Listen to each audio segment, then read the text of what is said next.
Hello, good morning. Today I will be sharing a presentation on two designers, one hill, designed by man, undone by nature. So, all the disasters that are happening in Himachal, the floods, the landslides, the soil slips, and all the things during this season that is happening. So, we are talking about this. So, one of the designers is an architect, and the other designer in hills is, especially in Himalayas, is water. If you don't respect the second, the first will collapse. So let's see what is happening.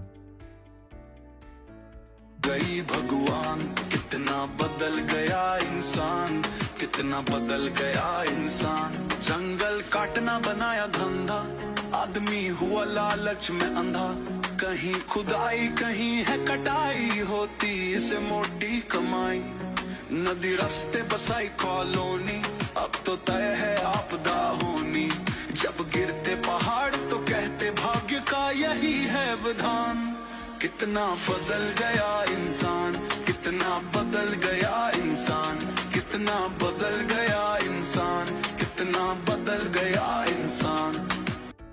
Right.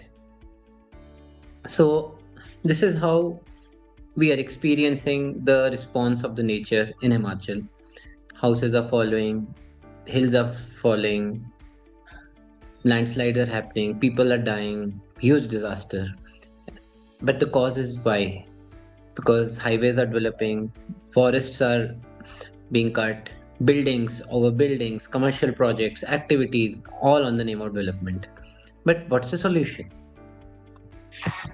So, the solution is very simple.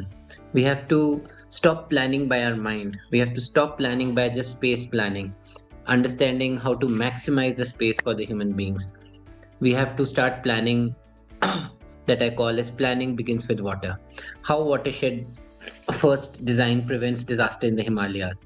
Here I am presenting a three-step FST process based upon internationally proven principles of low impact development applied in Himalayan ecosystem for the first time. This is Gaurav Prakash Raja, chartered engineer and awardee of Young Engineers Award in Environment Division, representing our startup, the Ridge Environment Consultants. So we have to understand that trees are not trees. They are connected through a wide ecosystem or a network, secret internet network, what I call WWW or World Wood Web. If we break the hills, break the mud, this network gets broken. We don't need to do that. We have to prevent that because that's a recipe for disaster. This is a photo of Shimla catchment. These hills are not just hills; these are nervous system, and in the nervous system, water flows. And once we do unplanned development, the water channels break down, and the water channels breakdown causes us to have disasters. And this is the central ridge line, center highest point of Shimla. If we drop water on the left side, that water will go to Satluj River. If we drop water on the right side, it will eventually go to Yamuna River. That is the beauty of the system. So one of the wrong understandings that we have currently is drainage means to throw water out. So we have had a wrong understanding past 20-30 years. When we develop our houses, we develop our highways, just take water and throw it out. Just take water and throw it out through a drain. Biggest drain, smallest drain, our sewerage water, just drain it out. That's a wrong thing. You are just not solving the problem, you are just giving the problem to someone else. It in fact multiplies it. We have to learn to manage this risk, take water as a friend, and we have to stop this wrong understanding when we are developing even a small thing like a staircase. If we wrongly develop a staircase, it can cause massive problems. Small things, how natural good drainage system is being destroyed for wrong things. So small mistakes are causing big consequences.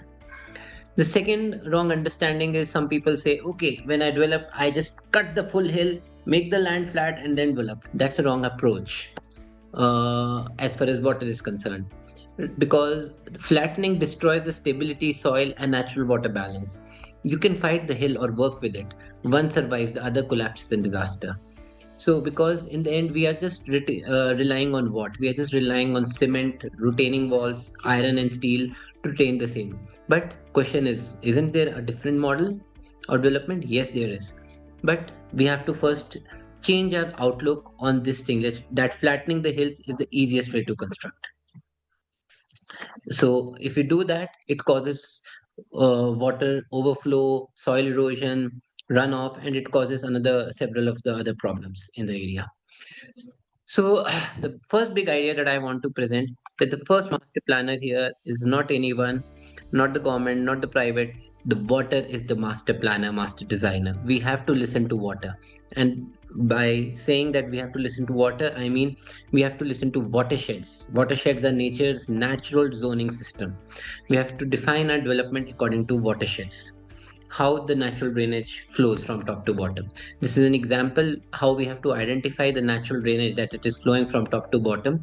And according to this drain, we have to plan where to build a road, where to build a house. If we have to build a bridge here, if we have to reduce the size of the house, say number of rooms or number size of the road, we have to do it here, increase it where. So the planning has not to be driven by our project, but planning has to be zoned out and according to the natural water drainage. The second big idea that I want to create is neglect creates disasters. Thousands of crores of money has lost in this natural disaster what Himachal is experiencing. So, soil erosion, flood damage, soil ecosystem, cost saving. So managing disasters is just not about environment, it's about saving costs, saving lives.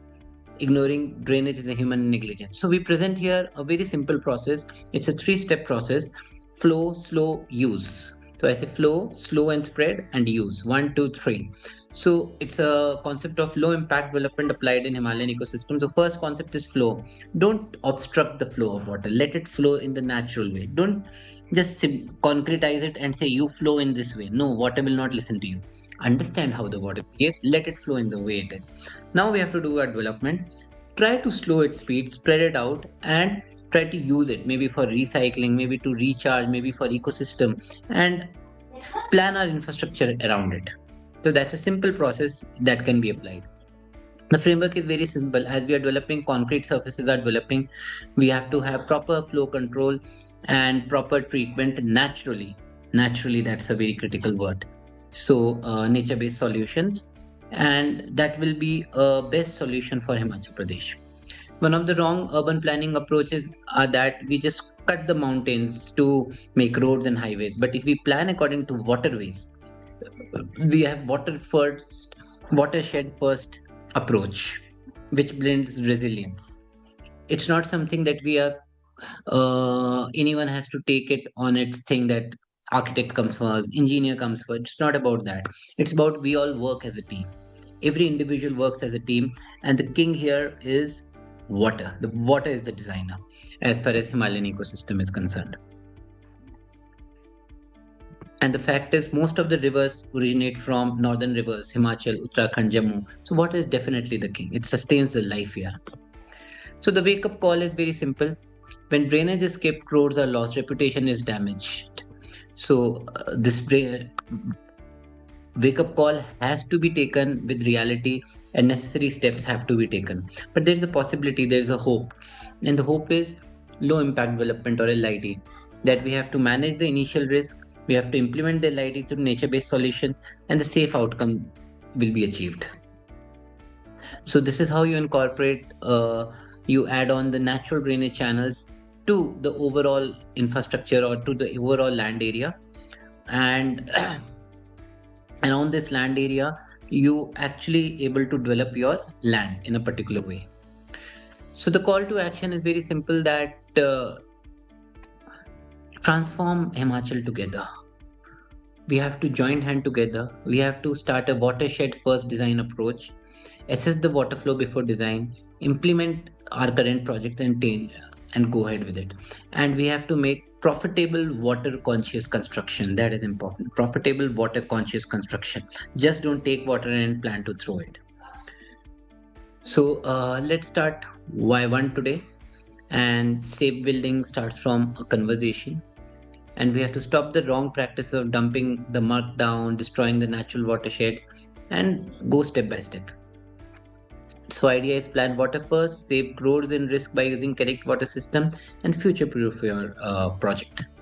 So yes, contact me for any requirements. The thing is, I'm here to serve the society because I've understood that the secret of survival is once we consider the nature as the master designer, master architect, master teacher, and a nature, at least in Himalayan ecosystem, if we consider water as the best designer, as the primary principal designer of a thing, and arrange our projects around that, there can be no better sustainability. Financial sustainability, commercial sustainability, environmental sustainability, disaster sustainability. Yes, there will be things which will be outside our control, like climate change, global warming, but there are things that are inside our control. And this is one of the things that are inside our control, because we have to stop thinking that only cement is the way to solve the problem. Cement is definitely a tool, but it is not the only tool to solve the problem. The idea is to have water in the center and plan our construction around it.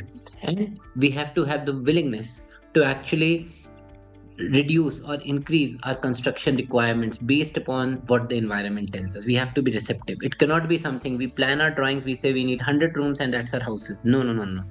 We have to say, okay, fine, this is what we want. But if the nature is saying no, instead of 160 is possible, we should be very happy, because that is the sustainability that's coming in.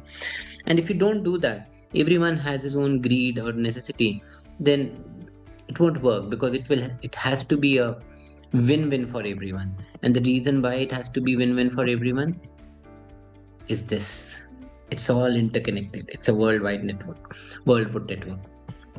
It's a network here of drainage and channels. So, said here, it's a very simple solution how to manage the stuff by having a low impact development. That's the key. Thank you so much. And if ever anyone needs help and anyone need guidance, I'm there to help, because this is the only way Himachal and hills Uttarakhand can be saved, through water harvesting, to understand the natural network, through low impact development. Thank you so much.